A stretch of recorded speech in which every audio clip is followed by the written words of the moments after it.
Mariing itinanggi ni Senador Jingoy Estrada at Joel Villanueva na nakatanggap sila ng kickback sa flood control projects.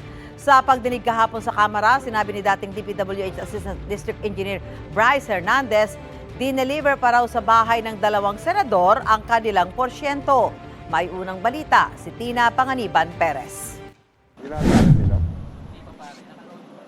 Mabibigat ang alegasyon ni Engineer Bryce Hernandez sa pagdinig ng House Infrastructure Committee. Tama po si Senator Lacson na ang mga engineers ng DPWH ay tila naging legman o bagman na lang.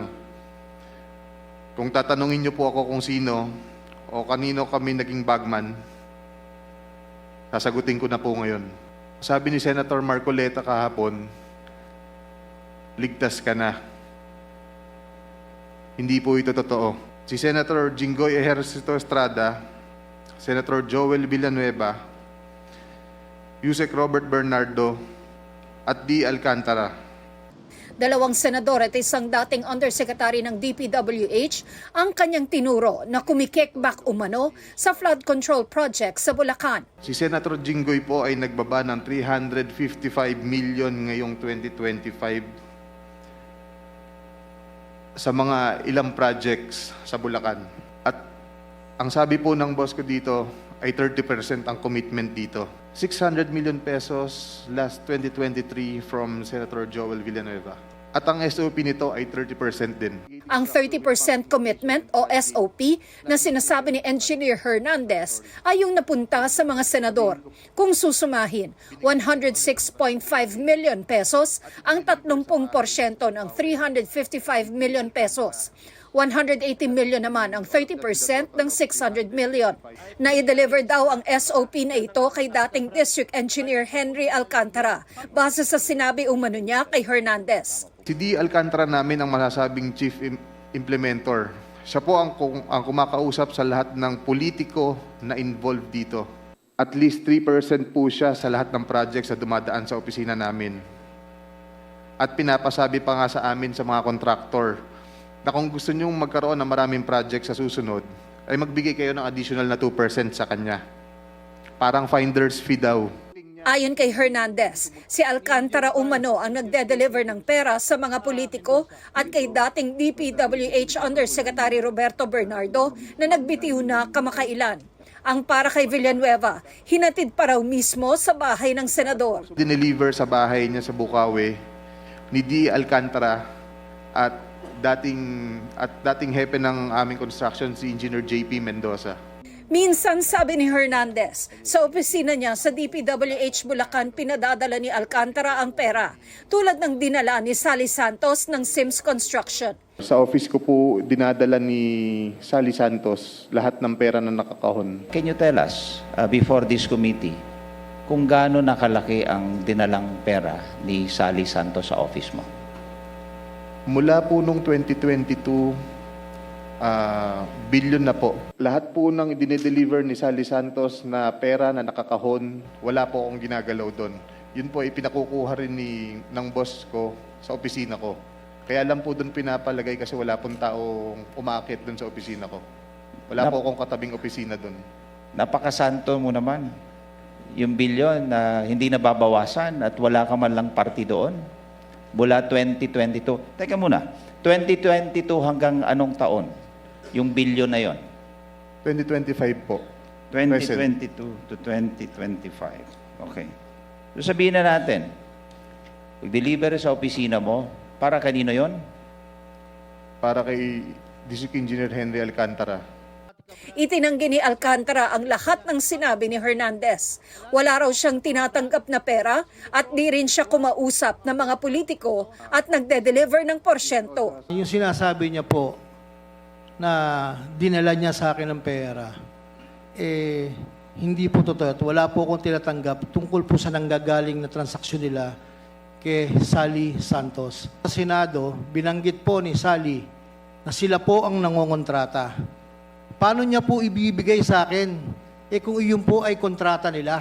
Handyan po ang mga hepe namin na kasama namin dati. Handyan po ang project engineer na magte-testify po. Sila po ay mga biktima po ng pamumwersa at pamimilit ni Engineer Bryce at ni Engineer JP de Guzman, Mendoza. Hindi po totoo yan na ako'y nagdi-deliver sa mga politiko. Si Senator Joel 2023, wala pong project na flood control si Senator Joel ever since. At sino po ang makakaalam kung sino po ang naglalagay dyan? We are not part of the BICAM. Itinanggi rin niyang magkakilala sila ni Senator Estrada. Sa isang punto, isang litrato ang pinakita ni Hernandez kung saan magkasama sina Alcantara at Estrada. Kung hindi po sila magkakilala, there was a time nag-birthday po si Senator Jinggoy sa Soler. Umattend po siya. Sabi ni Alcantara na imbitahan lang daw siya ng ibang kaibigan. Nagpakita rin si Hernandez ng isa pang litrato kung saan magkasama sina Senator Estrada at Alcantara. I'm just trying to show that Mr. Alcantara, Engineer Henry Alcantara and Senator Jinggoy Estrada have met a couple of times already. And they appear, what do they appear? Do they appear close? And they appear super close, Your Honor. Pag-amin ni Alcantara, noong Mayor si Erap Estrada sa Maynila, nasa DPWH Manila si Alcantara kasama si dating Undersecretary Bernardo. Magkasama ko sa Maynila, magkasama ko sa DPWH. Tapos tinatanggi mo ngayon na wala kayong connection kay Jinggoy Estrada, Senador Jinggoy Estrada. Paano naman nangyari? Tingin nyo maniniwala yung mga taong bayan? Wala po kong personal na connection po kay Senator Jinggoy, Your Honor.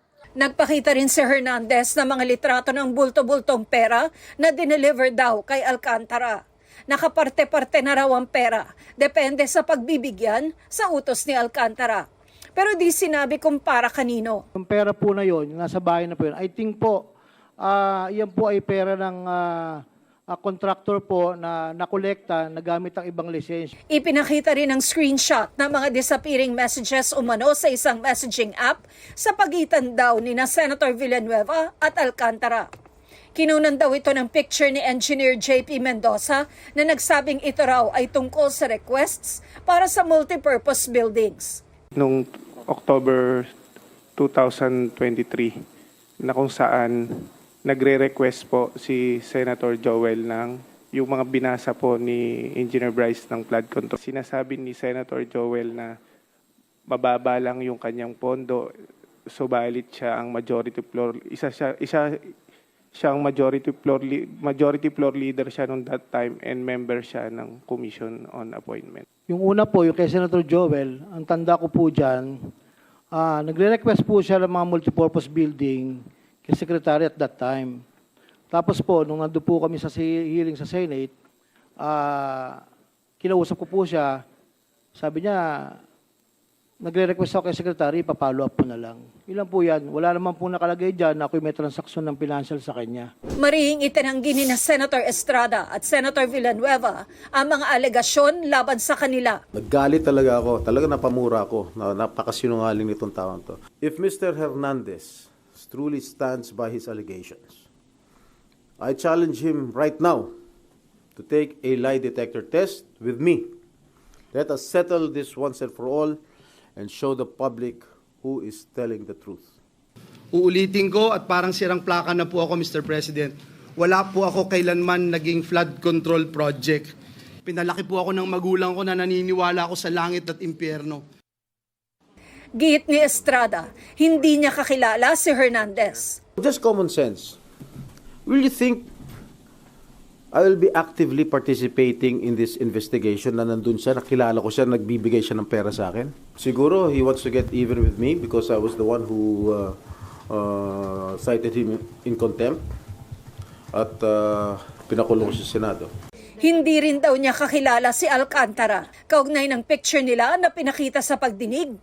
I do not know, I cannot recall that event, pero sa dami naman nagpapapicture sa akin, hindi ko naman pwede tanggihan. Eh kung drug lord yan, gambling lord, malay ko naman kung drug lord yan o gambling lord, hindi ko naman matatanggihan kung sino nagpapapicture sa akin. Remember, we are all public figures here.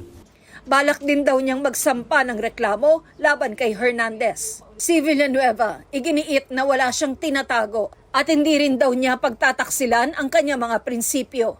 Hindi lang po categorically denying yung binabatong putik sa atin at para dumihan ang ating pangalan. May resibo po tayo, madaling beripikahin, tayo po ay more than willing mag-undergo at sumali sa anumang investigasyon sapagkat wala po tayong tinatago. Ayaw ng patulan ng senador ang mga sinabi ni Hernandez na umano'y gumagalaw sa kumpas na hindi niya tinukoy ang pangalan. Humiling si Hernandez ng proteksyon sa Kamara para doon madetene imbes na sa Senado kung saan na-contempt siya. Pero ayon kay Senate President Tito Soto, napagkasunduan nila na sa custodial center sa Camp Crame idetene si Hernandez at ang Senate security ang magbabantay. Sinisika pa ng GMA Integrated News na makuha ang panig ni Undersecretary Bernardo. Hiniling na ni DPWH Secretary Vince Dizon sa DOJ na mag-issue ng Immigration Lookout Bulletin Order laban sa dating Undersecretary. Ito ang unang balita. Tina Panganiban Perez para sa GMA Integrated News.